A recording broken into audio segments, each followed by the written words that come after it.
Сайн байцгаана уу?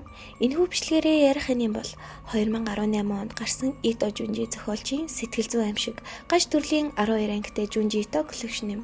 Уг анимын гол онцлог нь гинтийн цочол жампскерээр биш, хүний дотор хоримтлагдах удаан хугацааны төвшөр болон сэтгэл зүйн айдсыг сэдрээдгээрээ алдартай.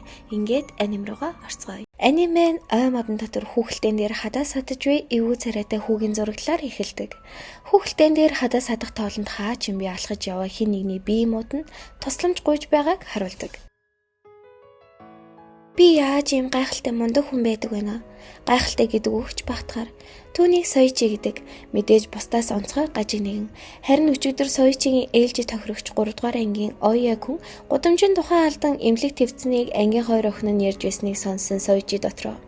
Тэр их буруу зүйл хийсэн учраас би түүнийг багахан шийтгсэн. Харин хүнд чилж болохгүй гэд өөртөө илээ сууж идэг. Түүнийг ангийн хүүхдүүд нь ихэнх нь гажиг гэж боддог. Ямар сайн да. Тэр үнэхээр хэвэн бишээ. Царай нь хүртэл амар гэж хоорондоо нууцхан шивнэлтэн. Харин энэ үеэр сургуулийн гадаа нөгөө ангийн 2 хүүгэн маргалдан зодтолдох гэж байсныг харсан Соёчи "Тийм ээ, шинэхэн үзэн ядалт нэгнийгээ үзэн ядаж байна" хэмээн дуу алдан баярлана. Тэр үнэхээр бүх муу зүйлүүдэд дуртай. Дөрөс салхитан ой модон дотор аманда хадаас зүүн өөртөөгөө ярьж буй Соёчиг харуулдаг. Ийм өвлийн хүүтэн өдөр шороо ахвал үйлчиж байгаа мэлхийг олж харна гэснээр нөгөө мэлхийгээ гэрлүүгээ тэжээх гээд аваад явдаг. Мэлхийгээ усаар дүүргэсэн төмөр хайрцаг дотор таглаж өрхөн. Энэ үеэр анх удаа Соёчигийн гэр бүлийг харуулдаг. Үнэхээр энгийн түүн шиг гажиг солиод игээд хэлчихэд нэг ч хүн алга. Гэр бүлээ зурагтын нэвтрүүлэг үзэн суугыг харсан Соёчи бидэнд гэр бүлээ танилцуулдаг. Энэ бол Коучи Томихын дүр тоглосон худлаа өрөвдмөр амтан. Дараачих нь миний эцэг Саюри өөрийгөө үзэсгэлэнтэй гэж утсан хөөрхий охин. Харин энэ гурийн талаар даанч сонирхолтой гэд хэлчихэр зүйл алгадаа. Хөөе, Саюри, чи мэлхийн дуртай эзтэй. Ямар хөөрхөн байгааг нь хар л та. Хөөрхий их чинь тэрвгээр дүүрэн орилж хашгирч байх зур гэрийнх нь бэл гэж шаардсан ч тэр болсонгүй. Би бол та нар шиг бусад чи хүн биш гэж орилж байх үеийн Соёчи яг л гажгийн хаан гэлтэй. Өрөөнд дотроо тижээвэр мэлхийгээ эрхлүүлэн суух Соёчи. Чи бол миний шинэ төсөл. Чамаар ямар хараал хийж болох вэ? Тийм ээ оллоо. Ичээний хараал. Хүн амир хүүхэлдээ газар доор булснаа. Унтах цаг боллоо. Хавар болохоор гарч ирээрээ гэд орхидог. Соёчийн юу сэтэж байгааг бурхан л мэдэх бах. Үгүй чөтгөр. Ангийн эхлэлд сургуулийн гадаа муудалж байсан 2 хүүгийн нэг нь алга болсон талаар Соёчигийн ангийн хүүгүүд ярилцсан. Та нар Куродог хэд хоног байхгүй байсныг анзаарсан уу? Тэр алга болсон болтой алагдсан ч байж магад. Хөөе, Акияма, чи Куродотой зодолж байсан ямар нэгэн зүйл сонссон уу? Би юу ч мэдгүй. Энэ харилцан яриаг сонсоод жуумалцах Соёчи харваас нүдэнд хүйтэн. Жаахан эвгүй царайтай ой хамгаалагч модон нэр хадаасаар хатсан хүүхэлтэйг хараад ямар өвчтэй солиотой новшин ийм зүйл хийдэг вэ нэ? Арай л дэндлээ. Ахид бол твчиж чадахгүй юм байна хэмээн цааш алхтал. Соёчигийн газарт болсон хүүхэлтэйг татаж гаргаж ирээд энэ юу вэ гэж хальт харчгаа цааш алхтал. Шороонд толгойноос доош булуулсан Куродо хүн байх нь тэр.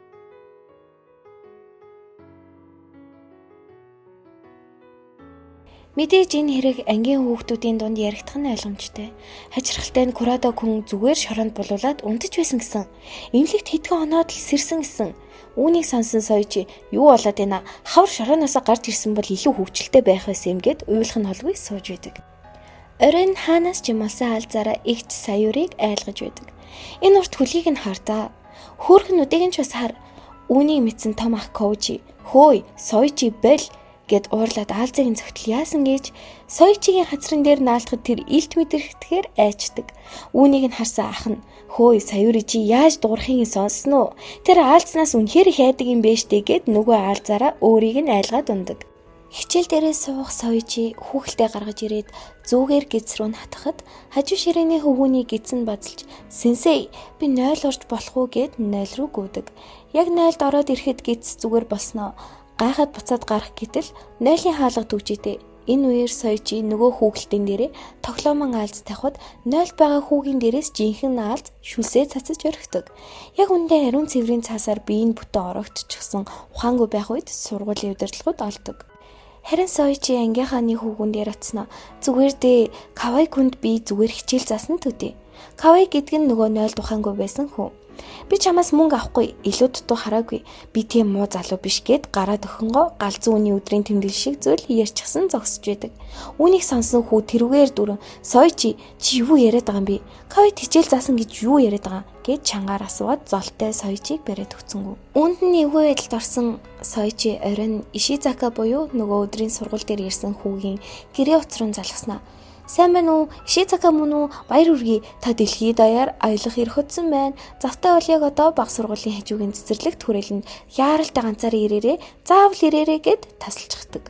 Яг үүндээ Ишизака Сойчиг ирснийг мэдсэн байдгаас гадна нөгөө цэцэрлэгт хүрээлэнд нь орой очичихсан. Тэр тэнийг юу төлөвлөж байгааг мэдгүй ч би бэлэн гээд суугаад хүлээж идэг. Өөрөө мангарахаа хар шүн хүлээгээ сууж идэг.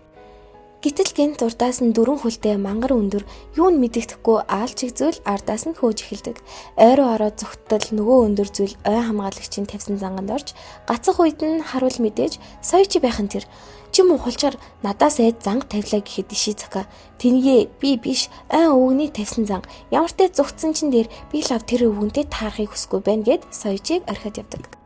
Мэдээж ой хамгаалагч Сойчиг болоод өөрийнх нь хуш модон дээр элдв хөөгөлтэй хадан сүйтгэж байсан хүн тэр гэдгийг мэдээд баг зэрэг тоглоход "Ээж туслаарай, наваг битгий алаач, өөхөд тэтэрхий царайлаг байна" гэхийг сонсон ой хамгаалагч ингэж Сойчиг сайн нэг чаддагч хаанаас ч юм Сойчигийн ах нь гарч ирээд "Энд юу болоод байна? Хөөе Сойчи, хар шүн чи юу хийж байгаа юм" гэхэд ойн өвгөн "Миний хуш модыг сүйтгэсэн. Би одоо таны дүүг цагдаад өгнө" гэхэд "Миний дүү хийсэн гих баталгаа байгаа юм уу? Энэ байгаа байдал нь хангалттай нотлогоо. За ойлголоо. Би түүнтэй хамт цагдаа руу явна. Гэхдээ та ч бас энд тавьсан занганы талаар тэдэнд тайлбарлах хэрэгтэй болно" гэж хэлээд өвгний амыг хамхидаг. Уг явдлын дараа Сойчи гэр бүлийнхнээсээ зэмлэл хүртэж нөгөө нэг тэжээвэр мэлхийн савн дотроо хит удаж өмхөрч өгснээр Junji Ito Collection-ийн 1-р анги маань дуусж байгаа юм. Энэхүү анime нь анги болгон дээрээ өөр үйл явдал гардаг учраас дараагийн ангиуд илүү сонирхолтой санагдах байх гэж найдаж байна.